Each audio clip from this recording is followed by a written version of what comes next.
अच्छा तो जितेंद्र जी आप ये बताइए आपने गाना किनसे सीखा, आपके गुरु कौन है?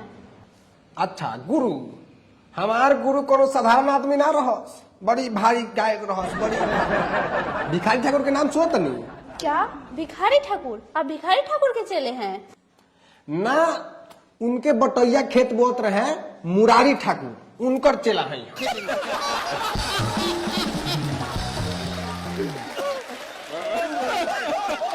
ओ मुरारी ठाकुर। ओ का कह दिलू फट से, तू उनका के साधारण ब्याज समझता रू का छोट मोट टुटपुजिया गाय। टुटपुजिया गाय के मत समझिए, वो बहुत महान ब्यास रहस, बहुत भारी महान ब्यास रहस।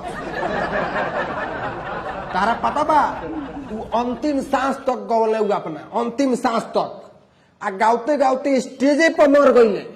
स्टेज पे? वो कैसे? वो बात भी रहे कि मतलब बहुत भारी ब्यास रहस, महान ब्यास रहस, तो उनका नाव रहे एकदम मन, जहां जास हुई तो लोग टूट के पड़ जाए, एकदम टूट के पड़ जाए। तो का भइल कि एक दिन बढ़ाई प्रोग्राम दियर में